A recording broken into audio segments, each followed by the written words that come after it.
Good evening friends. तो आज कुछ रोचक शब्दावली देखते हैं जो समान प्रतीत होती है, लेकिन इसमें एक विशिष्ट अंतर होता है। जैसे प्राइस, फीस, कॉस्ट। ठीक है फ्रेंड्स। तो प्राइस, कॉस्ट जो होती है फ्रेंड्स, किसी वस्तु को बनाने में जो लागत उसमें लगती है। माना कोई चेयर बन रही है तो उसमें क्या लगेगा, लकड़ी लगेगी और जो व्यक्ति उसे बनाएगा उसकी मजदूरी लगेगी। ठीक है, उसमें जो पेंट करेंगे उस पेंट पर पैसा लगेगा, जो उसमें नेल्स यानी कील लगेंगे उसमें पैसा लगेगा। तो ये चेयर की क्या होगी, कॉस्ट होगी। जो उसमें लागत, कॉस्ट मैंने होगा लागत। अब जिस जो टैक्स के पश्चात जो अपना लाभ बनाने वाला उसको अपना लाभ भी उसमें जोड़ेगा, जो टैक्स पे कर रहा है वो भी जोड़ेगा। ठीक है, सब कुछ जोड़े जो अंतिम जिसमें वो विक्रय करेगा उसे हम प्राइस कहेंगे। तो ये हो गया फ्रेंड्स कॉस्ट और प्राइस में अंतर। ठीक है फ्रेंड्स, यानी कि लागत है जो लग रहा है किसी वस्तु सेवा को बनाने में, इसकी कॉस्ट इतनी, इसकी लागत इतनी है, इस चीज़ को बनाने में इतना हमारा लगा है। जैसे चेयर है, टेलीविजन है, या कोई भी आइटम है, कार है, कुछ भी, तो उसमें जो लगा, उसमें तो इंजीनियर ने जब हमारा कार बनाई तो इंजीनियर की उसमें सेवा लगी, उसने अपना बताया कि कैसे बनाना है, क्या बनाना है, उसमें मजदूर लगे, उसमें लोहा लगा, कील लगी, पेंट लगा, आदि बहुत सी चीज़ें उसमें लगी। तो उसकी क्या, कार की क्या होगी, कॉस्ट, जो उसमें लागत आई। इसमें तो टैक्स जुड़ेंगे और जो जो बनाने वाला है उसके जो अपना लाभ जोड़ेगा, जो उसका विक्रय कर रहा है, तो इसमें ट्रांसपोर्ट आदि सभी कुछ जोड़ करके जो लास्ट में रिटेल में बेचेगा वो जो हो जाएगा इसका प्राइस हो जाएगा। ये तो अंतर हो गया फ्रेंड, कॉस्ट और प्राइस में अंतर। अब देखते हैं फीस एंड चार्ज। हम जब फ्रेंड्स, अब फीस और प्राइस में भी अंतर है फ्रेंड्स। फीस क्या होगी, जब कोई सेवा खरीदनी, माना डॉक्टर साहब, वकील साहब, या बैंक से हमने कोई सेवा ली, हमने लिया कुछ नहीं वहाँ से, केवल सेवा ली। माना डॉक्टर, किसी का स्वास्थ्य खराब हो जाता है तो डॉक्टर के पास जाएगा, डॉक्टर साहब के पास जाएगा, डॉक्टर साहब से बताएंगे आपको ये तकलीफ है और आप ये मेडिसिन लीजिए। वो उन्होंने अपनी सेवा दी, लेकिन उस सेवा के बदले वो क्या देंगे, चार्ज लेंगे, पैसा लेंगे। तो वो क्या होगी, फीस होगी। या स्कूल में बच्चे पढ़ेंगे, ट्यूशन में पढ़ेंगे बच्चे, तो उनकी जो वहाँ हम पैसा देंगे वो फीस कहलाएगी, क्योंकि उन्होंने अपनी सेवा हमें दी है। सेवा के लिए जो भुगतान किया जा रहा है वो हो गई फीस। सामान्यतः जो भुगतान सेवा के लिए किया जाता है, लिया हमने कुछ नहीं, कोई वस्तु हमने नहीं खरीदी है, केवल सेवा ली है। उनके जो उनके पास जो स्किल है, उनका जो ज्ञान है वो हमने लिया है, केवल सेवा उनके लिए है। तो उसके लिए जो हमने मूल्य, जो पैसा दिया वो फीस हो गया। जैसे ट्यूशन फीस, स्कूल फीस, और डॉक्टर साहब की जो हम फीस देते हैं, वकील साहब की जो फीस देते हैं, एडवाइस लेते हैं उनसे, तो फीस में आएगा। यहाँ पर हमने सामान्य तो इसमें कुछ वस्तु खरीदी नहीं जाती, हो सकता है कहीं कहीं पर भी वस्तु का भी कि वहाँ पर भी प्रयोग किया जाए, लेकिन सामान्य तौर फीस में हम केवल सेवा के लिए फीस देंगे, इसमें कुछ हम खरीदेंगे नहीं, भौतिक रूप से हमें कुछ प्राप्त नहीं होगा। ठीक है, सलाह आदि, ज्ञान आदि ही इसमें हमें प्राप्त होगा फीस में सामान्यतः। और प्राइस में क्या होगा, हमें वस्तु प्राप्त होगी। जैसे हमने कार खरीदी, गाड़ी खरीदी, बंगला खरीदा, तो हमने उसका क्या दिया, प्राइस दिया, हमें भौतिक रूप से वस्तु प्राप्त होगी। तो इसकी एक क्रय विक्रय में ये शब्दावली होती है, तो ये प्राइस हो गया, ये फीस होगी। ठीक है, तो ये हमारा मूल्य हो गया। और कॉस्ट जो इनको बनाने में जो लगेगा वो उनकी कॉस्ट हो जाएगी। जो विक्रय करने के लिए तैयार करने में जो होगा सर्विस या वस्तु को, तो वो क्या हो जाएगा, कॉस्ट होगी, या लागत इसमें इतनी है। ठीक है, अब चार्ज क्या होगा, चार्ज जो होगा फ्रेंड्स, इस सेवा या इस वस्तु को, हमारा उद्देश्य क्या है, इस वस्तु को प्राप्त करना। माना हम टेलीविजन खरीदने जा रहे हैं, माना हमने पिज्जा खाना है, तो पिज्जा, हमारा उद्देश्य क्या है, पिज्जा को खरीदना। अब लेकिन पिज्जा, इस वस्तु तक पहुंचने के लिए जो अन्य गतिविधियां इसमें जुड़ जाती हैं और उसके लिए जो व्यय करना पड़ता है वो चार्ज कहलाता है। माना होम डिलीवरी, घर में लाके अगर हमें पिज्जा दिया जा रहा है तो उसकी डिलीवरी हो रही है। हमारा उद्देश्य तो होम डिलीवरी लेना नहीं है, हमारा उद्देश्य है पिज्जा लेना। लेकिन उसके लिए जो आवश्यक खर्चे आवश्यक उसमें जुड़ जा रहे हैं, उसमें संलग्न जो खर्चे हैं वो चार्ज कहलाएंगे।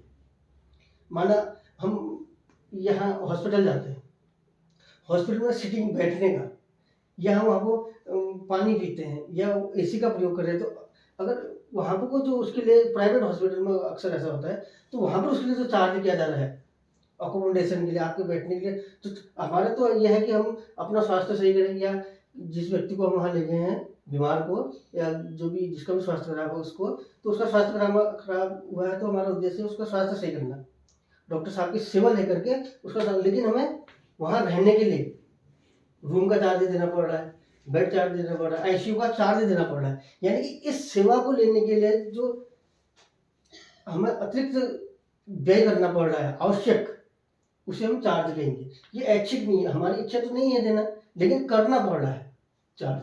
अब यहाँ पर जैसे होम डिलीवरी, हमने तो पिज्ज़ा खाना था लेकिन हमने पिज्ज़ा की होम डिलीवरी हो रही है तो उसके लिए उन्होंने चार्ज कर दिया कि भाई ये डिलीवरी चार्ज हो गया।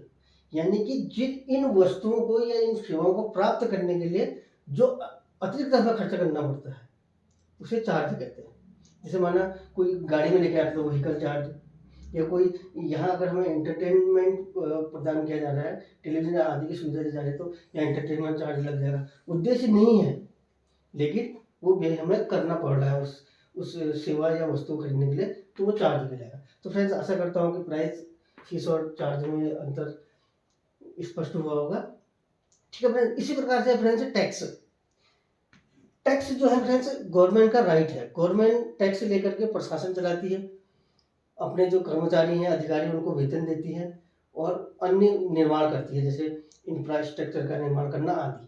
तो वो टैक्स लेकर के ही ये संचित निधि में माना जाता है।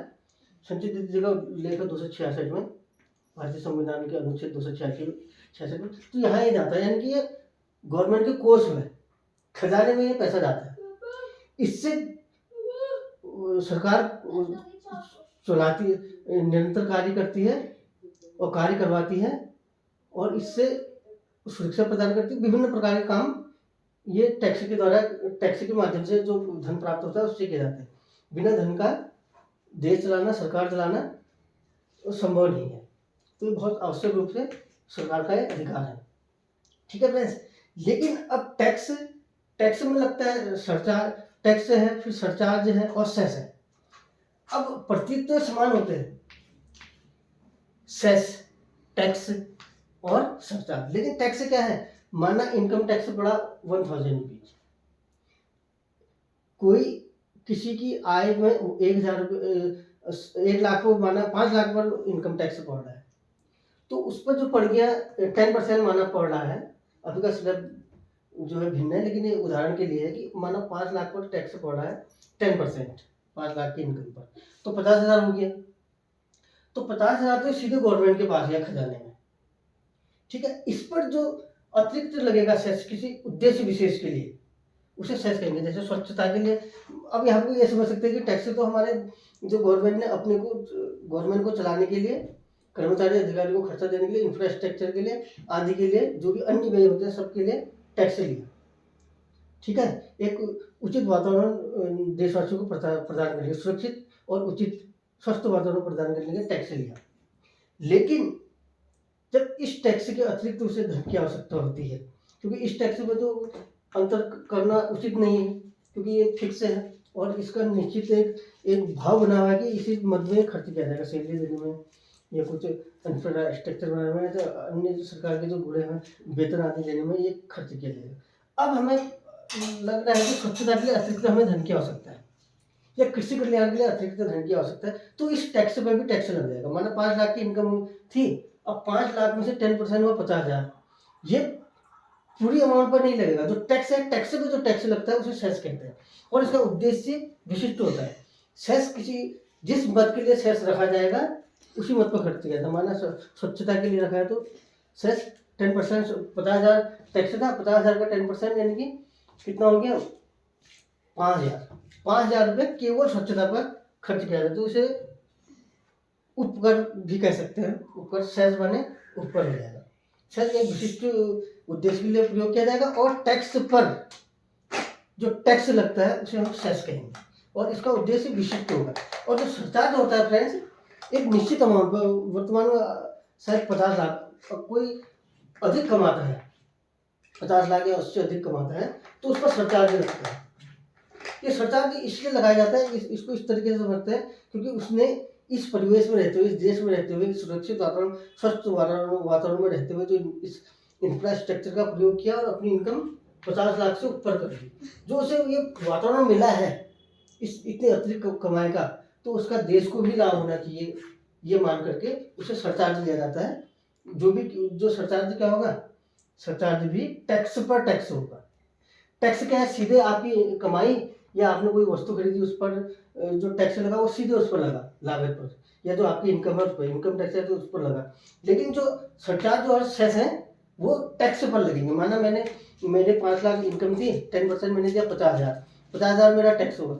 लेकिन जो सरचार्ज में टैक्स सेस में दूंगा 50,000 का 10%, यानी कि 50,000 55,000 रुपया जो होगा मेरा टैक्स हो जाएगा सेस और सरचार्ज मिला के। टैक्स पर टैक्स को सरचार्ज कहेंगे, और सेस सरचार्ज लेकिन बहुत ऊंची उम्र आमदनी पर लगेगा, ठीक है। अतिरिक्त कमाई पर ये लगेगा, या एक अत्यधिक कमाई पर कह सकते हैं, अतिरिक्त नहीं अत्यधिक कमाई पर ये सरचार्ज लगेगा, ठीक है भाई। और सेस हमारी जो टैक्स है उस पर लगेगा। टैक्स और सरचार्ज दोनों टैक्स पर लगते हैं, ना कि जो हमारा जो टैक्स की अमाउंट निर्धारित की है उस पर नहीं लगेंगे। जो टैक्स पड़ रहा है उस पर टैक्स पर जो टैक्स लग रहा है जो अतिरिक्त हम पैसा दे रहे हैं वो सरचार्ज और सेस होगा। सरचार्ज अतिरिक्त इनकम पर होगा, और सरकार की भी अतिरिक्त आय आप समझ सकते हैं इसे।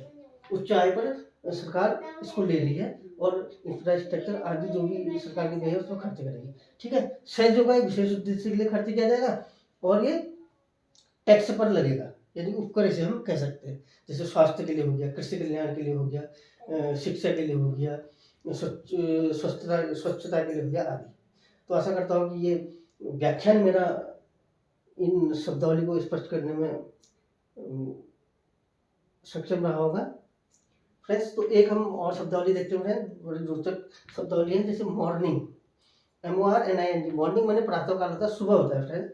लेकिन जो MOURNING होता है वो होगा मॉर्निंग। मॉर्निंग माने शोक या विलाप।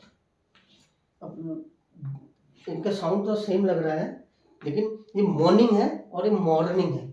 मॉर्निंग माने शोक संताप, यानी शोक की घड़ी को हम क्या कहेंगे, मॉर्निंग।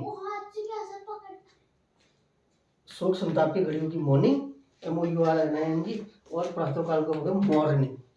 तो आशा करता हूँ ये वीडियो आपको पसंद आएगा, आपके लिए उपयोगी रहेगा। वीडियो को देखने के लिए thank you very much. Like, subscribe और शेयर जरूर करें। Thank you friends.